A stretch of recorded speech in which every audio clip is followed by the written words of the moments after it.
오늘 우리들에게 주신 하나님 말씀입니다. 사사기 14장 4절에서 우리 7절까지만 보겠습니다. 우리 합독합니다. 한 목소리로 사사기 14장 4절에서 7절입니다. 시작.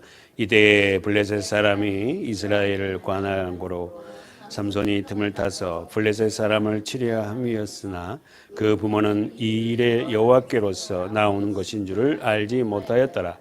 삼손이 그 부모와 함께 딥나에 내려가서 딥나의 포도원에 이른즉 어린 사자가 그를 맞아 소리 지르는지라. 삼손이 여호와의 신에게 크게 감동되어 손에 아무것도 없어도 그 사자를 염소 새끼 찢음같이 찢었으나 그는 그 행한 일을 부모에게도 구하지 아니하였고 그가 내려가서 그 여자와 말하여 그를 기뻐하더라. 우리는 지난주 말씀에서 삼손은 블레셋 여인을 보자마자 결혼하겠다는 통보를 부모에게 했어요. 삼손의 부모는 이 말을 듣고 충격을 받습니다.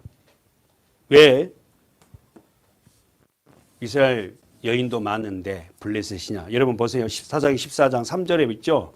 사사기 14장 3절 읽어보십시오. 시작. 부모가 그에게 이르되 내 백성 중에 여자가 없어서 블레셋 사람에게 가서, 지금 부모가, 삼손의 부모가 뭐라고 합니까? 네 형제 중에 딸 중이나 백성 중에서 여자가 있지 않니? 근데 왜 할례 받지 아니한 블레셋 그 여인을 취해서 네 아내로 삼을라 해? 그러니까 삼손이 아비에게 이르되 뭐라 합니까? 내가 그 여자를 좋아하오니 나를 위하여 그를 데려오소서. 말 안 듣습니다. 사랑하는 여러분, 결혼을, 여기 본문에 결혼을 반대한 이유가 있습니다. 뭡니까? 3절에 삼손의 부모가 결혼을 반대한 이유가 뭐죠? 할례 받지 아니한 블레셋 사람. 할례가 뭐죠? 세례입니다. 사랑하는 여러분, 잘 들어야 돼요. 이 본문이 굉장히 중요합니다. 할례 받지 아니한 왜 그라 결혼하려 하느냐? 여러분, 우리는 알듯이 할례가 세례로 바뀌었어요. 그러면은 하나님께서는 이스라엘 백성들에게, 잘 들어보세요. 430년 동안 종살이 하고 있을 때에 구원자를 세우죠. 누굽니까? 모세입니다. 80세 된 노인 모세를 구원자로 세워서 애굽 땅에서 선택된 백성들이 종살이하고 있는 그들을 빼어낼 지도자를 세워요. 그런데 출애굽기 보세요. 출애굽기 4장. 자, 앞으로 가보세요. 자, 할례, 세례에 대해서 지금 말씀드리고 있는 거예요. 24절 읽어볼까요? 시작.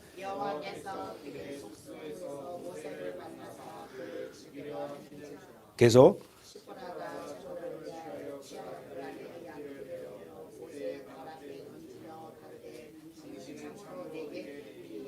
계속.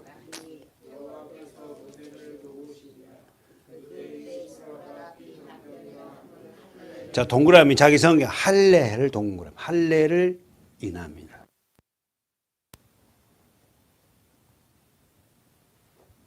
모세를 죽이려는 이유가 할례 때문에 죽이려는. 그럼 여러분, 우리가 성경을 본 사람은 출애굽기 1장, 2장, 3장, 4장을 쭉 보면은 무슨 내용이 나오냐면 모세가 이스라엘 지도자라고 세워달라고 한 적도 없는데도 불구하고 하나님이 어떻게 해요? 모세가 80세 된 노인에게 나타났어요. 양을 치고 있어요. 여러분 알죠? 모세는 40년 동안 에집트 왕자로 삽니다. 그래서 학문과 모든 걸 다 배워요. 정치, 경제, 사회, 문화를 다 배우는 왕이 될 거예요. 이게 모세가. 왕자의 수업을 받고, 그런데 어떻게 해요? 40세 될 때에 자기 민족들이 고통하는 곳에 현장에 가서 유대인들이 두들겨 맞는 걸 보고 어떻게 해요? 그 두드려 팬 사람을 죽여버리잖아요. 결국은 모세는 어떻게 해요? 이 일이 들통나고 광야로 도망을 가죠. 그래서 만난 사람이 누구예요? 이드루라는 사람을 만나고 미디안 광야는 저 밑에예요. 밑에 가서 그 다음에 아내 십보라를 채워서 결혼을 하게 됩니다. 빈턴털인데 오갈 데 없는데 십보라를 만난 게 자기는 구세주지. 그래가지고 40년을 양치기 했으니까 80세가 됐는데 하나님이 그에게 나타났어요. 출애굽기 2장에 모세야 어디서? 시내산에서 누십니까? 그럴 때 모세에게 뭐라 하냐면은 너 신발을 벗어. 그 본문이 어디 있어요? 어디 있습니까? 출애굽기 3장이네요. 1절에 보십시오. 출애굽기 3장 1절 시작. 모세가 그 장인 미디안 제사장 이드로의 양물을 치더니 그 무리를 광야에서 변에 인도하여 하나님이 산 호렙에 모세가 이제 80세가 된 모세가 미디안 제사장 이드로 장인 이름이 이드로예요. 그 양을 치더니 자기 양이 아닙니다. 그리고는 어떻게요? 하나님이 산 호렙산. 호렙산이 어디죠? 시내산이에요. 시내산이 무슨 일 있죠? 십계명을 받았잖아.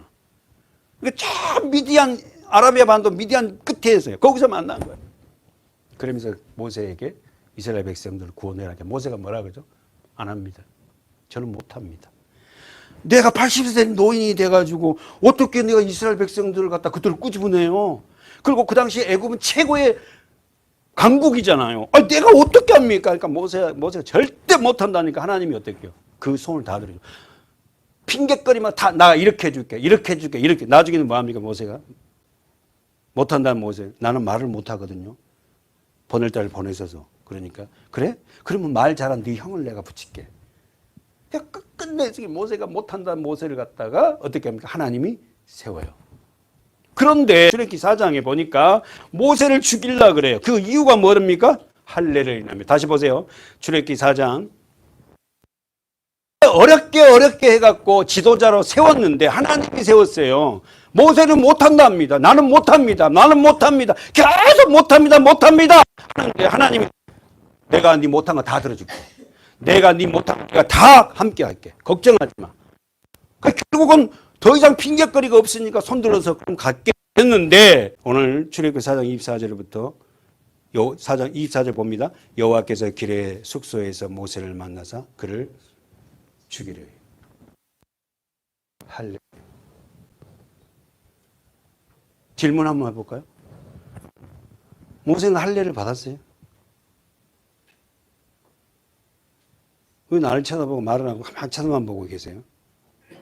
모세는 할례가 뭐예요? 남자들 그 포경 수술이잖아요. 할례를 받았어요? 받았어요. 왜요? 이스라엘 백성들은 남자가 나오면 며칠 만에 남자를 할례를 시켜요? 8일 만에 시켜요. 그러면 모세는 몇 달을 살다가 나인강에 버려져요? 석 달. 그럼 석 달이 뭐예요? 100일 된. 남자를 낳으면 다 죽여야 될 때요. 근데 이제 석 달을 길렀는데 얘가 이제 어떻게 울고 굴잖아요. 그러면은 애국 군대가 순찰을 하다 걸려가지고 딱 봐가지고 사내 아니면은 죽이는 거예요. 모세 엄마가 하나님 앞에 맡겨요. 갈대 상자에 이 아이를 이름도 없는 아이예요. 모세라는 이름은 바로의 공주가 이름을 지어주잖아. 모세 이름 뜻이 뭐다? 물에서 건짐을 받은 자. 죽었다가 산 자다 이 말. 그래서 모세 엄마는 모세를 갖다가 갈대 상자에 집어넣고 라인강에 띄웁니다.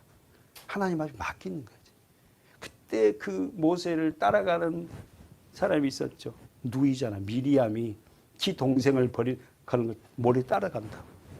그렇게 해서 건짐을 받아서 이스라엘의 지도자를 세웠는데 오늘 왜 모세를 죽이려고 그래요? 모세의 자녀들이 할례를 받지 않았어요. 이 말이 뭔 말이에요? 할례를 받지 않으면 하나님의 일을 할 수가 없어요. 무슨 말이에요? 그러니까 무슨 이야기냐면 그 본문에 보세요. 25절에 시작. 십보라가, 자, 십보라는 누구예요? 모세의 부인이에요. 십보라가 차도를 취하여, 돌을 취하여 그 아들의 양피를 베어 모세 발 앞에 던지며 가로되 당신은 피해 낭패입니다. 제가 수도 없지만 남자들 포경 수술하면요 완전히 걷지도 못하고 죽습니다. 차도를 이 칼날을 까만 돌 여기서 깨고 저기서 치면요 얇은 돌이 나오는데 그 얇은 돌 갖고 비어요. 그러니까 무슨 이야기냐면은 모세는 십보라에게 우리 아들들을 양피를 할례를 받아야 된다고 말을 했을 거예요. 그런데 십보라가 아내가 이방 여인이잖아. 할례를 못 받게 하고. 오늘도요 부부가요 하나님을 다 함께 믿는다는 건 얼마나 축복입니까? 남편이 예수 잘 믿고 아내가 잘 예수를 안 믿어. 늘 이거 갖고 싸웁니다. 교회 가서 기도해야 된다고 교회 예배 드린다는데 못하게 하고. 부부가 예수를 믿는다는 것은 너무 감사한 거예요. 그래서 오늘 이 십보라는 사실 하나님 믿는 사람이 아니에요. 이방 여인입니다. 그러니까 모세는 그 할례 문제를 갖고 얘기했을 거예요. 근데 이 여인이 뭐요? 못하게 해요. 그 수단도 없이 아이에게 무슨 놈 칼, 그걸 대갖고 그러려고 막 난리치는 거예요. 근데 성경은 어떻게 해요? 이 할례가 언약이거든요. 그래서 결국은 십보라가 어떻게 해요? 할례를 아이들의 아들 둘입니다. 아들들을 할례를 받게 한 이유가 뭐다고? 24절에 자기 남편은 모세를 죽이려고 그러거든. 그러니까 할례를 받아요. 그러면서 당신은 참으로 내게 무슨 남편? 피. 그러면서 여호와께서 모세를 놓아요. 그러면서 그때 십보라가 피 남편이라 하면 뭐 때문에? 할례. 사랑하는 여러분, 우리는 반드시 할례, 세례를 받아야 돼요. 31일 날 유아 세례를 받습니다. 조윤우, 엄마, 아버지, 물론 제가 부모로서 이 아이를 어떻게 가르쳐 세례 공부를 시킬 거예요. 그리고는 세례를 받아요. 근데 이런 세례는 외적 세례예요. 사람들 앞에 보이게 유아 세례하면 이 아이가 무슨 예수를 압니까? 솔직한 이야기. 그렇잖아요. 근데 이 물세례는 내가 예수를 믿는다는 증표고, 진짜 세례는 무슨 세례요? 성령 세례지. 불세례. 정말 보면은 써보세요. 자, 세례 써보세요. 이걸 할례 쓰고, 그 다음에 세례 쓰고, 성령 세례 쓰세요. 사랑하는 여러분, 왜 모세를 하나님이 죽이겠다 그래요? 그렇지. 세례를 받지 않으면, 할례를 받지 않으면 절대 주님의 일을 할 수가 없어요. 여러분, 우리 다 솔직한 이야기로 우리 가족이니까 한번 이해해 보겠습니다. 아니, 우리가 그러잖아요. 내가 앞으로 하나님 말씀대로 살아야지. 그리고 내가 정말 주님의 뜻대로 살아야지. 해보세요. 진정한 세례가 되지 않으면요, 옛사람이 죽지 않으면 세상에서 또 똑같아요. 비슷하게 다를 게 별로 없어. 주일날에 교회 온다는 것밖에 없어. 저도 그랬고, 저도 물세례는 받았지만 진짜 성령 세례는, 내면의 세계의 세례는 못 받았거든요. 그러니까 예수를 믿는데 직장 생활을 하면서도 뭡니까? 밥 먹을 때도 제대로 기도도 못 해. 그냥 대충 해갖고 막 이렇게 먹고, 누가 교회 다닌다까 봐. 그러나 성령 세례, 내면의 세례, 물세례 말고, 보이는 세례 말고, 성령 세례를 받고 나서 그때야 정말 주님을 믿는다고 자랑스럽게 말할 수 있는 계기가 되더라고요. 사랑하는 여러분, 이 세례 너무 중요합니다. 사도행전에 보면은 19장에 가보세요. 자, 한번 읽어볼까요? 19장 1절 2절 시작.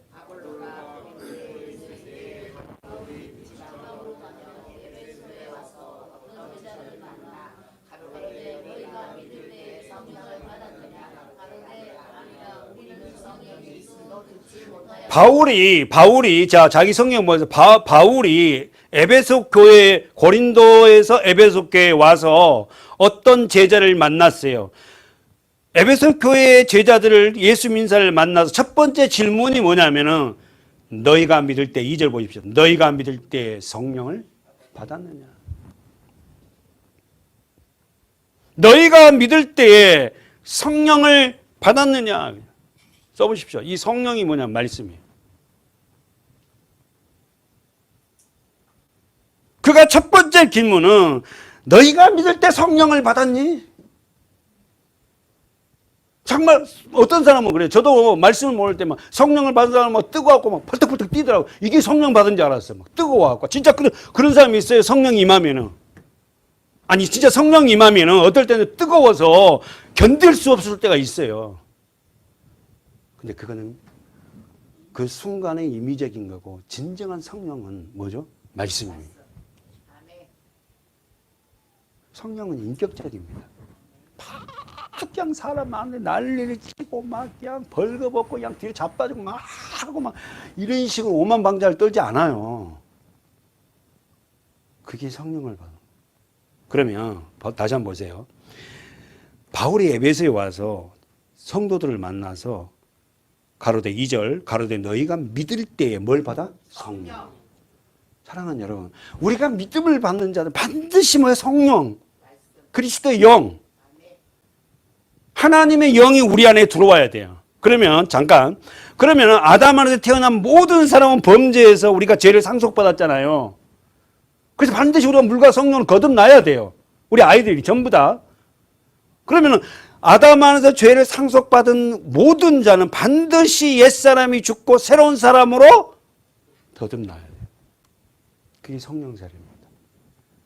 요한복음 16장에 보면은 가보세요. 앞으로 가보세요. 요한복음 16장에 예수님이 이렇게 말해요. 성령이 오시면 어떤 일인지 아니? 가르쳐줘요. 아주 예수님이 엄청 친절하시잖아요. 자, 성령이 오면 어떤 일이 벌어지는지 아니? 여러분, 우리는 이래요. 이 설교를 들으면 나는 정말 성령을 받은 걸까? 난 정말 믿음이 있나? 이렇게 헷갈릴 때 있잖아요. 그런데 예수님이 그걸 얘기해줘요. 성령이 받은 자는, 불세를 받은 자는 이렇게 한단다. 몇 절 알아요? 7절부터 볼까요? 시작. 그러나 내가 떠나가는 것이 내가 보혜사가 가면 예수님이 제자들을 앉혀놓고 뭐라냐 마지막 밤에 제자를 앉혀놓고 성찬식을 합니다. 자, 마지막에 떡을 먹고 성찬식을 해요. 그리고는 어떻게 발을 씻겨주면서 뭐라고 하냐면은 내가 너희에게 실상을 말한다. 이 실상이란 말이 알레테이아예요. 진리를 말한다. 예수님과의 3년 6개월의 삶을 살았어요. 제자들이. 제가 수없이 이야기했습니다. 33년 6개월 동안 24시간 같이 붙어 다녔다니까. 예수님이 진짜 엄청나게 많은 시간을 본 거예요. 3년 6개월 동안 24시간을 예수님과 동고동락을 했다니까. 예수님이 먹고 마시고 숨 쉬고 화장실 가고 이런 것도 다 똑같대. 그러니까 3년 6개월 동안 예수님과 완전히 어떻게요? 함께 사는 거예요. 함께.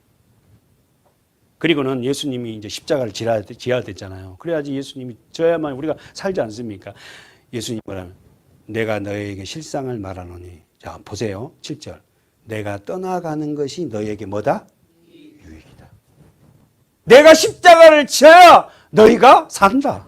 왜? 아담 안에서 우리는 모두가 다 죄를 상속받아서 우리가 내 자신이 왕이잖아. 내가 주인이고 내 삶이 내 마음대로 살잖아.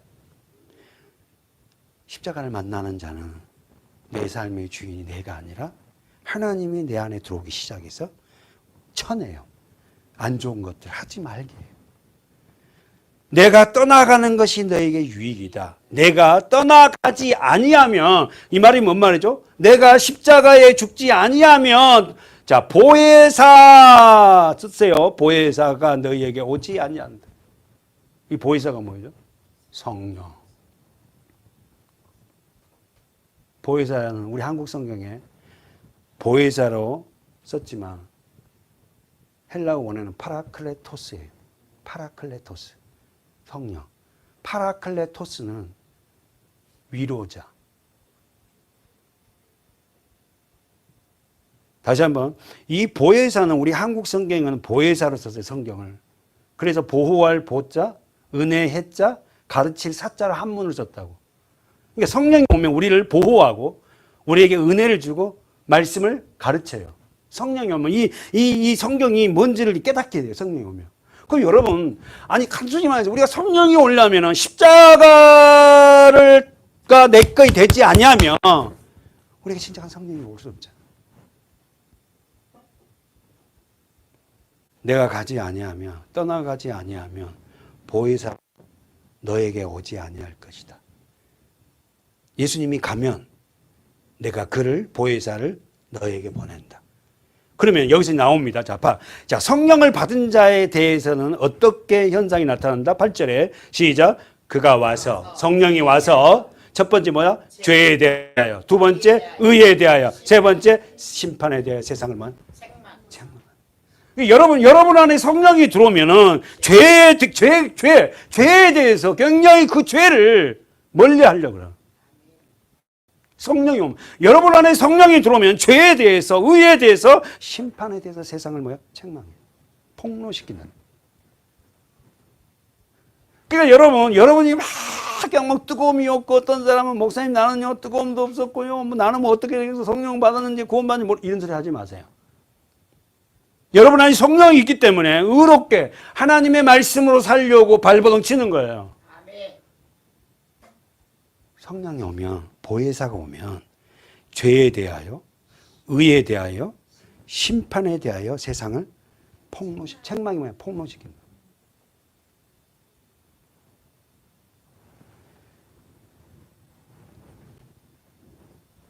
죄가 뭡니까?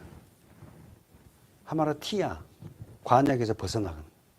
말씀의 관역에서 벗어나간 건 다 죄입니다. 근데 우리는 생각하기는 죄라는 것은 사기치고, 공갈치고, 뭐, 간음하고, 뭐, 이런 게 죄라고 생각하잖아요. 그리고 그거 아니면 난 죄는 아니야. 그러죠. 아닙니다, 여러분. 하나님의 말씀에 벗어나는 삶을 사는 게 죄예요.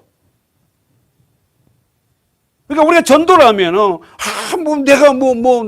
내가 열심히 벌어먹고 사는데 내가 뭐 교회 갈 필요가 없어요?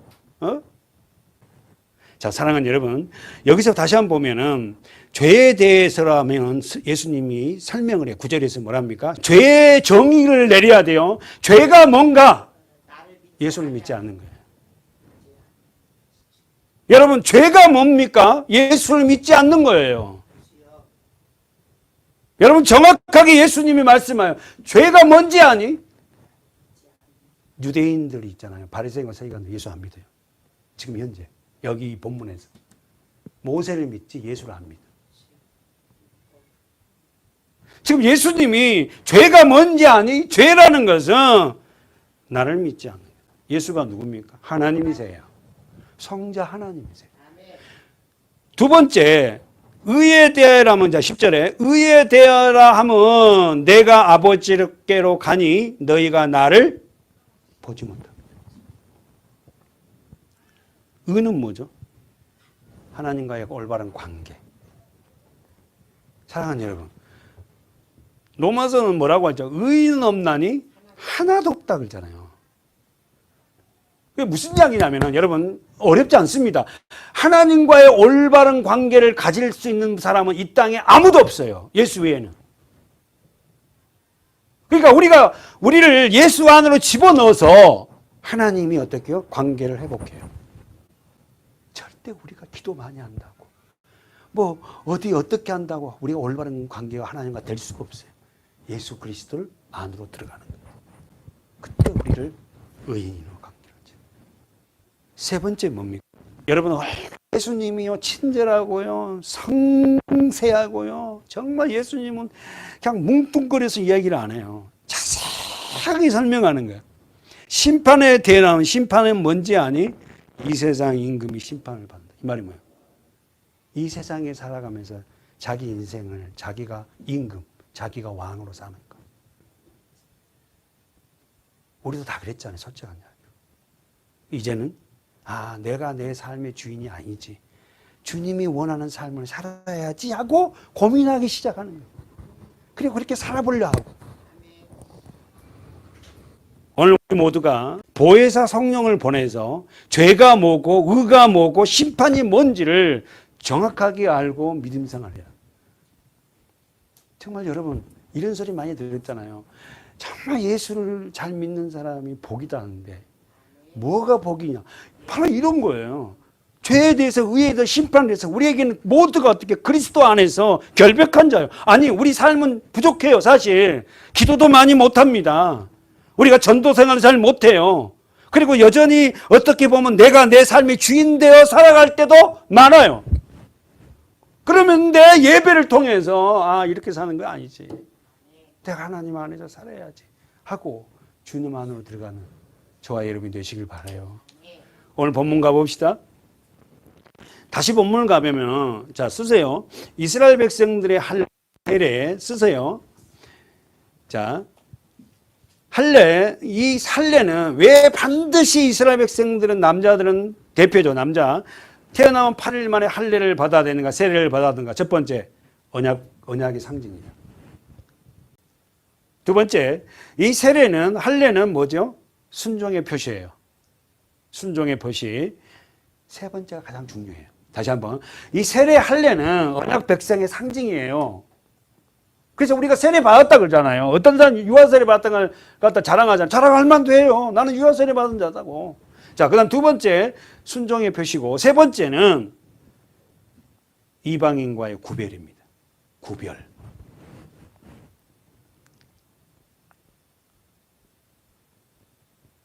이거 조금 보고 우리 본문 다시 돌아가 봅시다. 예수님은 할례를 받았을까요? 받았다 그랬잖아요. 어디 나와요? 누가복음 2장에 가보세요. 누가복음 2장 21절 천천히 시작. 할례할 8일이 듬해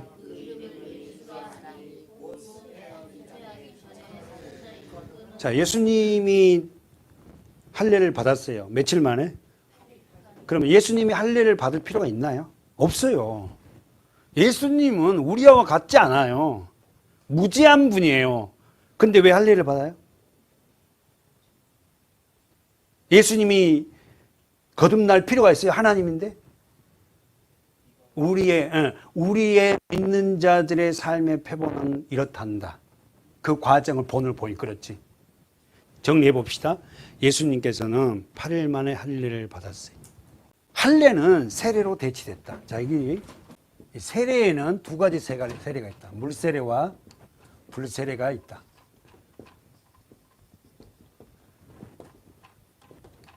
자, 세례는 외적 표현이다. 표현. 자, 구원받았다는 외적 표현이다. 그러나 물세례, 세례 두 개, 이 불세례는 내적이다.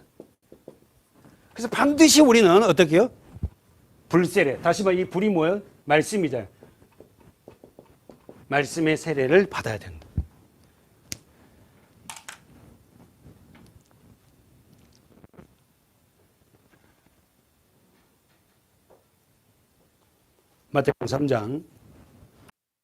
마태복음 3장 13절. 어떤 현장이죠? 세례 현장이에요. 어디서? 요단강. 자, 읽어보세요. 13절 시작. 이때 예수가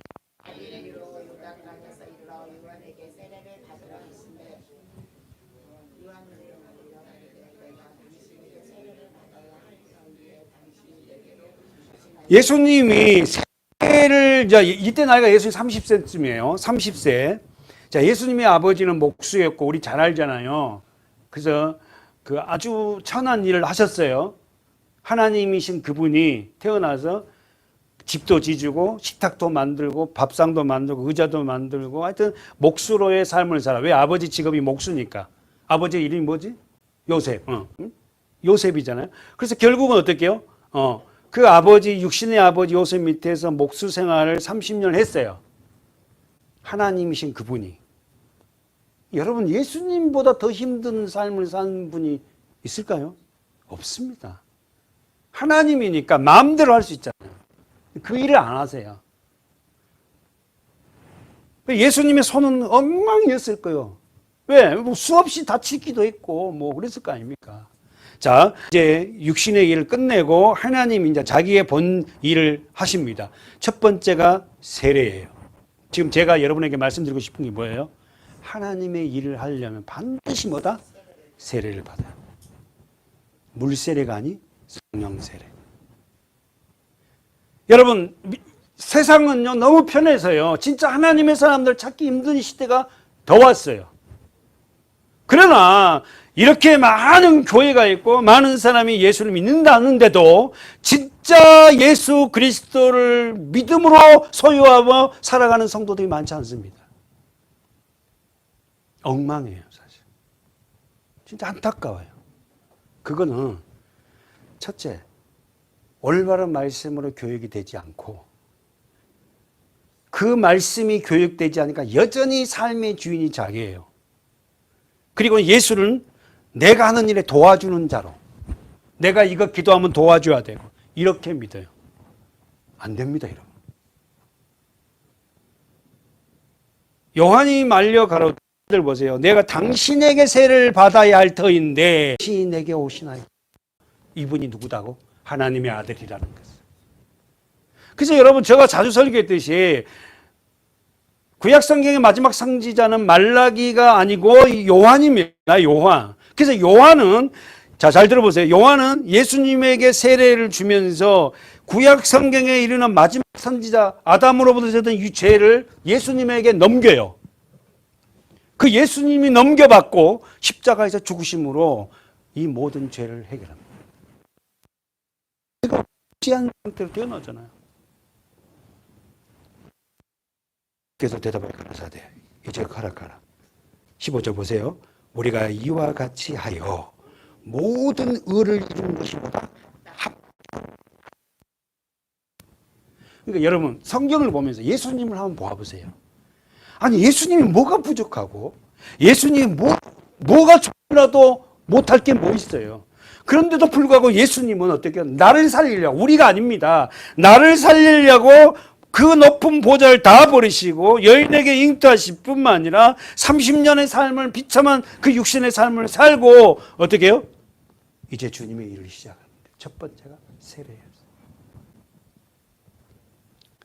결국은 세례를 받습니다. 16절 보십시오. 큰 소리로 시작.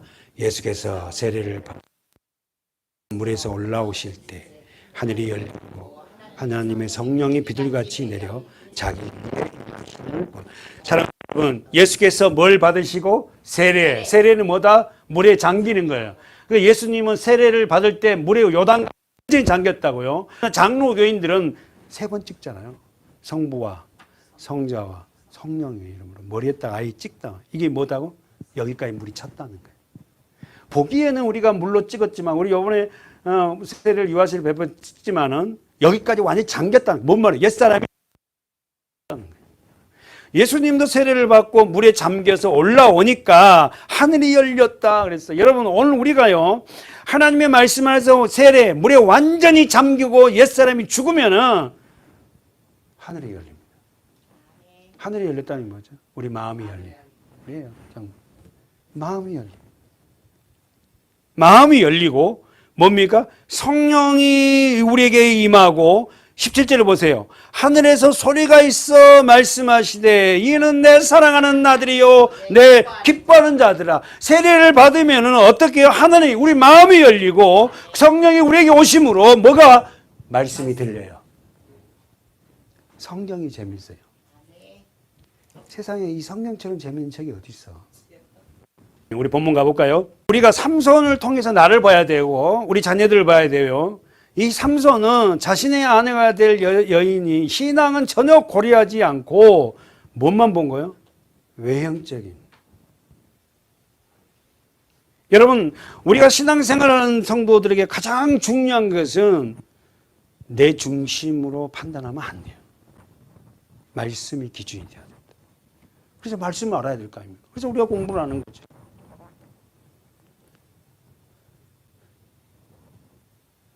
배우자가 될 사람을 삼손은 신앙에 속한 세상에 속한 그런 불신자와 다름없는 것을 선택합니다. 오늘도 여러분 예수를 믿지 않는 우리 아이들이 결혼을 하려 할 때 어떻게 해야 돼요? 교회 데리고 오십시오. 예수 믿게 하세요. 아멘. 왜 아멘 안 해요? 결혼 안 시킬 거예요? 아니 우리 아이는 예수를 믿는데 배우자가 될 며느리가 될 사이가 될 사람 안 믿는다. 그럼 데리고 오면 되지. 그래서 믿게 하세요. 여러분을 통해서 그렇게 해서 예수를 믿게 할 거예요. 근데 우리가 지금 우리 삼손을 통해서 배우는 건 뭐예요? 삼손은 아버지는 나시린으로 태어난 이 삼손에게 그런 신앙 교육을 절제하게 시키지 않은 것 같아.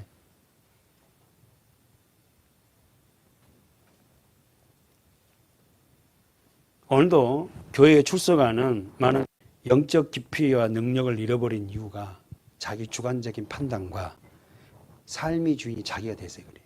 두 가지 써보세요. 주관적인 판단. 주관적인 판단이라고 제가 말했지만 내 생각으로 판단하는 거예요. 두 번째는 자기 뜻대로 살아가기 때문에 물어보세요, 하나님한테. 집에서도 하나님 앞에 물어보고 꼭 교회만 와서 기도만 한 게 아니잖아요. 내 삶의 일을 하면서도 어떻게요? 묵상으로 기도해 보는 거예요. 기도하면서 하나님, 다시 한번, 교회에 출석하는 많은 성도들이 영적 깊이와 능력을 잃어버린 이유는 첫 번째, 자기 주관적인 판단이에요. 두 번째가 삶의 주인이 자신이 되어 살게 돼요. 이 말을 한 번 하면 물과 성령으로 거듭나지 않았다는 거예요. 그렇게 해서는 안 된다는 거예요. 사랑하는 여러분, 사랑하는 사람과 결혼하기 전에 부모의 반응은 반드시 체킹해야 돼요. 죄송합니다. 저희 집안에 천사이가 우리 집안에 들어올 때 굉장히 힘들었다 그랬잖아요. 시험 문제를 줬어요. 제가 몰래 시험 문제를 냈다니까. 결혼과 믿음에 대한 거, 가정, 이 세 가지를. 그 다음에 둘째 사이는 시험 문제가 더 많았어. 그래도 얼마나 잘 풀어왔는지 몰라요. 그러면 사실 우리 좀 죄송하지만 우리 유상현 집사와 우리 조은성 성도가 지금 이 자리에 앉아있지만 아버지의 마음으로서는 가정을 시작한 데는 반드시 이 과정들이 있어야 되다 판단한 거예요. 제가 우리 집안도 저는 모태 신앙이 아닙니다. 제가 믿어서 엄마 아버지를 다 전도한 거거든요. 그러면 저 대에서 신앙이 시작됐다면 우리 아이들에게 내가 해야 될 게 뭔가 그들에게 신앙을 가르쳐야 되겠다. 그러면 우리 아이들이 결혼해서 이룰 가장 소중한 가정이 시작되는데 가정은 어떻게 시작되죠? 뭘로 시작돼? 결혼이잖아요. 결혼으로 가정이 시작돼요. 그럼 한 번 더 질문해 보세요. 들어보세요, 권사님. 가정의 결혼으로 시작돼서 자녀가 태어납니다. 결혼하고 나서. 그 자녀들을 뭐라고 이야기해요? 우리 가족 또 식구. 식구가 뭐예요? 그렇지. 한 집에서 밥을 같이 먹는 자들을 한 식구라 그래요. 무슨 말 이해되죠? 그럼 한 식구예요. 그러면은 저는 그래요. 이 말씀을 원어를 생각하면서 우리 교회가 영적인 한 식구가 됐으면 좋겠다. 부족하지만은 김종태 목사를 통해서 주어진 하나님 말씀을 같이 먹고 그 먹음으로 우리가 또 뭐요? 자라가잖아요. 먹었으니까.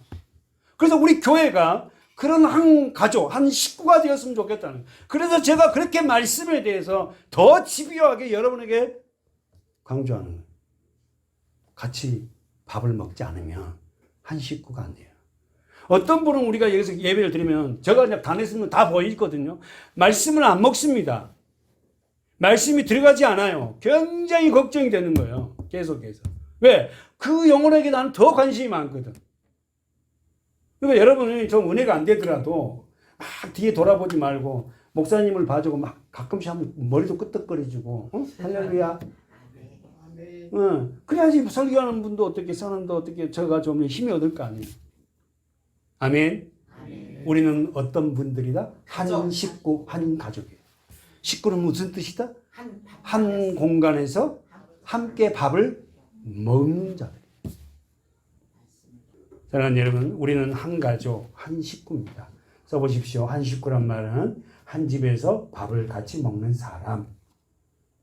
그러므로 우리는 영적인 한 식구입니다. 아멘. 하늘의 말씀, 하늘의 떡, 하나님의 말씀을 먹는 자들이에요. 아멘. 그렇게 써놓고 요한복음 6장 써보세요. 6장, 요한복음 6장 가보세요. 6장 51절입니다. 다 읽지 말고 우리 자 51절 시작. 나는 하늘로서 내려온 산떡이니 사람이 이 떡을 먹으면 영생하리라. 나는 줄 떡은 곧 세상의 생명을 위한 내 살이로다. 나는 하늘에서 내려온 산떡이다. 그 동그란 쳐 있죠, 여러분 성경에. 예수님이 나는 산떡이야. 하늘에서 내려온. 이해를 못합니다. 지금 유대인들이 이 말을 예수님이 하니까 이해를 못해요. 뭐 살을 먹으라는 거? 이 말이 아니라 예수님은 우리 저기 교회 입구에 들어오는데 말씀을 써놨잖아요. 뭐라고 써있죠? 태초에 말씀이 계시녀서 예수님이 말씀이에요. 이게 무슨 이야기냐면은 지금 이 본문에 지금 제가 읽었던 거 51절에 그것만 지금 보는데 위에서도 쭉 봐야 되지만은 나는 하늘로서 내려온 산떡이다. 말씀이다. 사람이 이 떡을 먹으면 이 떡은 뭐야? 말씀.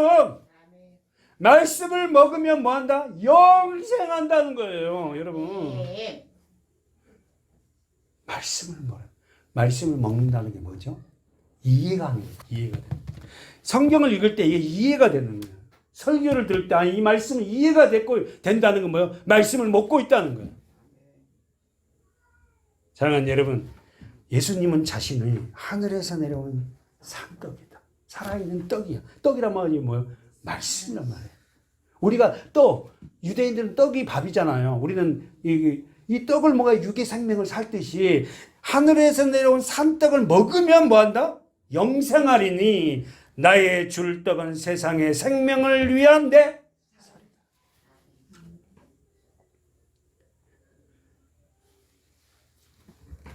요한복음 1장 1절을 저기다 붙였어요. 뭐라고 써있어요? 요한복음 1장 태초에 요한복음 1장 1절 보십시오. 이 말씀을 제가 문구에 우리 교회 본당 들어오는 입구에 위에다가 붙여놨어요. 시작. 태초에 말씀이 되시니라. 할렐루야. 아멘. 여러분 저 본당문을 다 들어왔잖아요. 여러분은 어디로 들어온 거예요? 말씀 안으로 들어온 거야. 아멘. 여기서 우리가 얻어야 될 것이 말씀이에요. 그러니까 목사님 보고 말씀을 주십시오 그래야 돼. 왜? 말씀을 먹으러 들어왔단 말이에요. 아멘. 아멘. 태초에 말씀이 계시. 이 말씀이 하나님과 함께 계셨으니 이 말씀이 누구다? 예수라는 거예요. 아멘. 예수가 하나님이라는 거예요. 아멘.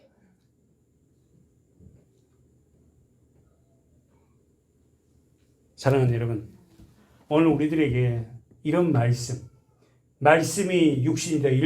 요한복음 1장 14절. 자, 우리 남자분만 큰 소리 한번 읽어볼까요? 우리 마하나임만 읽어보세요. 시작. 말씀이 육신이 되어 우리 가운데 거하시매 우리가 그 영광을 보니 아버지의 독생자의 영광이요 은혜와 진리가 충만하더라. 말씀이 육신이 되어 이 말씀을 다른 말로 바꾸면 뭐예요? 예수. 말씀이 육신이 되어 우리 가운데 거하심에 우리가 그의 영광을 보니 아버지의 독생자의 영광이요 은혜와 진리가 충만하더라. 사랑하는 여러분, 우리가 말씀을 먹으면 있잖아요. 여러분이 은혜와 진리가 충만해요. 말씀을 먹으면. 성경 이 말씀을 먹으면 변합니다. 저는 우리 성도들이 진짜 말씀을 욕심쟁이처럼 많이 먹는 저희 자녀들 되었으면 좋겠습니다. 아멘. 우리 본문 가볼까요? 사사기.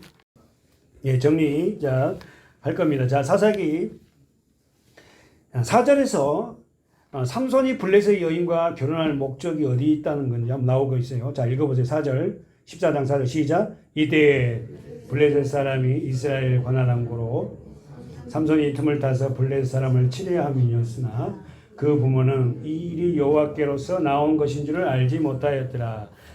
자기 성경 보십시오. 블레셋이 여인과 결혼할 이유를 지금 삼손은 뭐라고 말해요?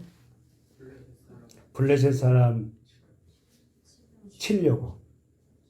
14장 4절에 아버지와 어머니가 왜 이방 여인하고 결혼을 하니? 그랬더니 블레셋 사람을 치려고. 지금 사실 이스라엘을 지금 블레셋 사람들이 팔레스타인이죠. 지금 가자지구. 지금 난리나 있잖아요. 거기 사람들이에요, 여기가. 성경에는 가사라고 나오잖아요. 가사로 나오는데 거기에 가사에 살았던 사람이 골리앗이라든지 나오는 거예요. 그러니까 지금도 그때도 블레셋 사람들이 그쪽에 살듯이 지금도 살고 있잖아요. 지금 블레셋 사람을 치려고 결혼을 하나. 여러분 어떻게 생각하세요? 아니 하나님은 이제 그 그리스도 안에서 하나님 안에서 결혼하라 했는데 삼손이 아버지가 왜 블레셋 여인하고 결혼하려니? 그랬더니 결혼해서 블레셋 지역 사람들 치려고 한다고. 그러면 저는 그래요.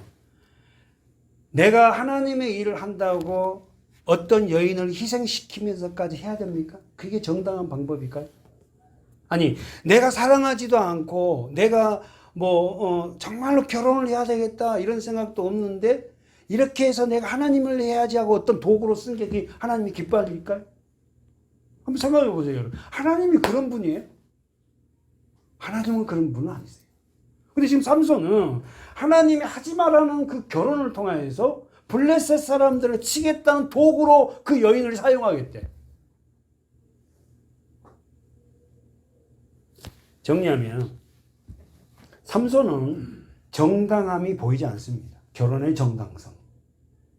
하나님이 원치 아니한 결혼을 통하여서 블레셋 사람들을 칠 기회를 갖겠다는 거예요.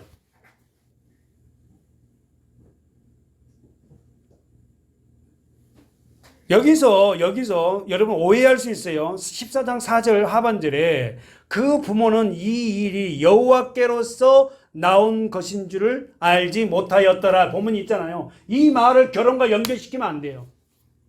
다시 한번 원문에는 그렇게 되지 않았어요. 무슨 이야기냐면은 삼손을 통해서 블레셋을 치는 것은 맞는데 그 블레셋 여인과의 결혼을 통하여서 블레셋을 친다는 이유가 합당치 않아요.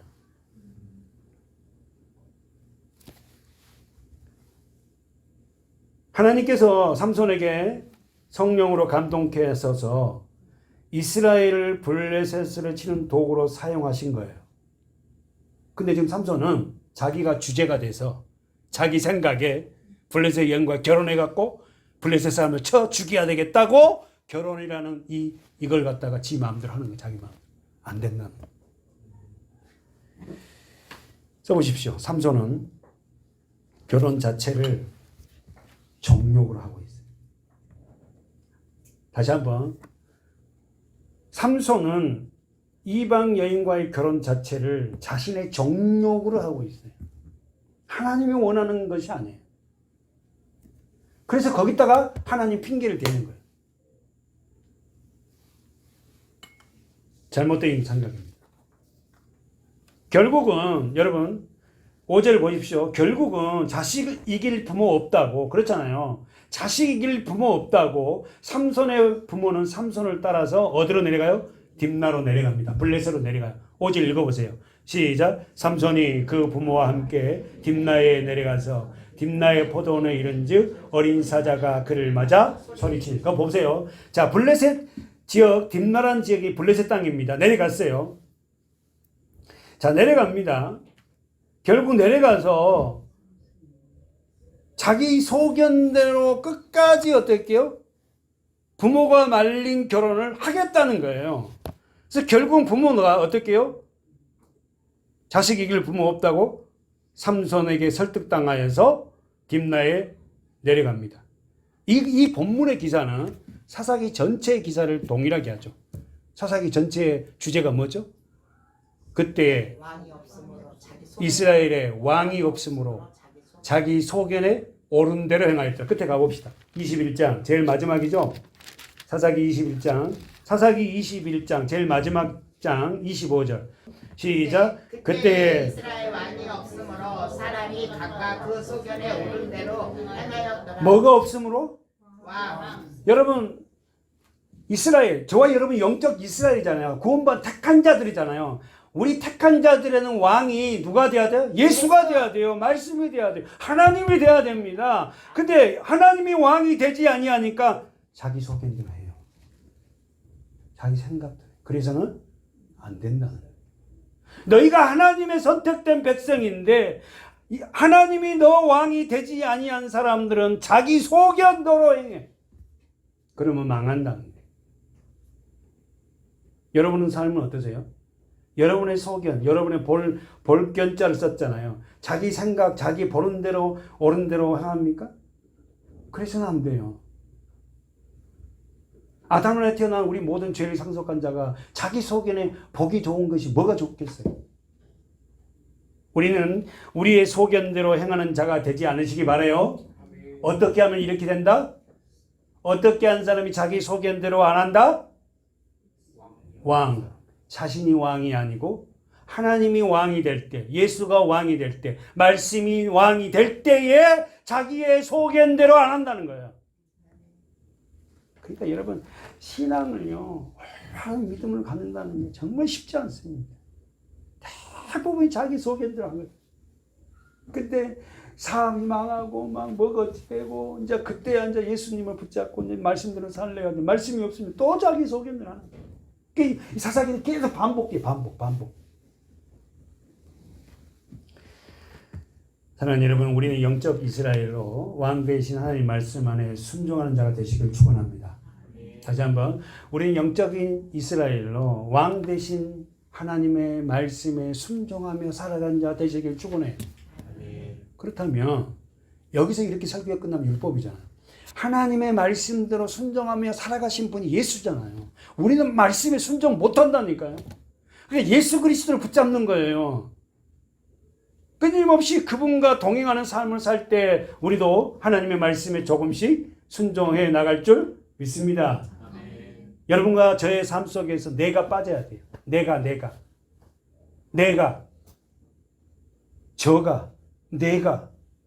여러분과 저의 삶 속에서 내가 빠져야 돼요. 아담으로 태어난 모든 사람들은 자신이 왕이 되고 자신의 소견대로 살아갑니다. 그러나 예수 그리스도 십자가의 은혜를 아는 자는 이제 자기 소견대로보다 이제 말씀에 쫓아가서 살아가려고 해요. 여러분, 혹여나 여러분이 뭐 삶이 좀 떳떳하지 못합니까? 하지 마시래요. 하지 말라는 거 여러분이 써놓은. 아멘. 남 앞에서 떳떳하지 못하는데도 해요. 오늘 여기에 본문하고 마치겠습니다. 지금 14장 5절에 누가 나타났어요? 딥나의 포도원에 어린 사자. 써보세요. 어린 사자. 여러분이 이 기사를 읽으면 어린 사자라니까 이 사자가 조그만 사자 같죠? 아니에요. 늙은 사자가 아닌 어린 사자는 뭐예요? 원문 그대로 표현하면 젊은 사자예요. 가장 사냥하기 왕성한 왕성한 사자예요. 여러분 사자 무섭죠? 네. 동물원에 가면 여러분 사자 울음소리 들어봤어요? 저는 어릴 때 아이들 데리고 가서 부산에 제가 이제 살았잖아요. 그 사직공원에 가면 동물원이 있는데 그 사자 우리를 보게 돼 있어요. 이렇게 크게. 사자가 우는데요. 쩡쩡거려. 그냥 노상에 풀어놨거든요. 이렇게.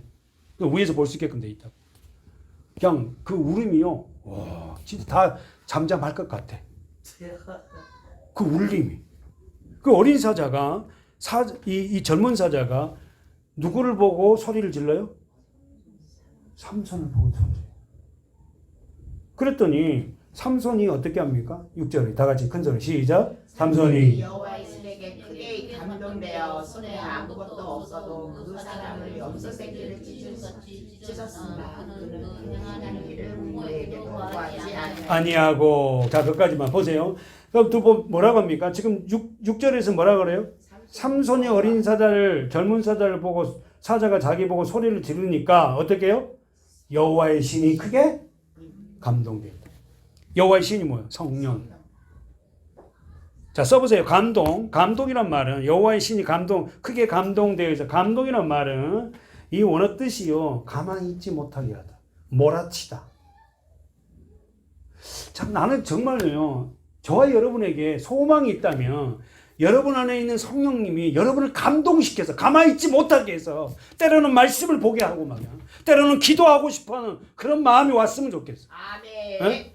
어떨 때는요, 감동이 돼가지고 여호와의 성령이 감동돼서 막 교회를 자랑하고 아멘. 예수님을 얘기하고. 아멘. 네? 이런 성도들이 됐으면 좋겠어. 아멘.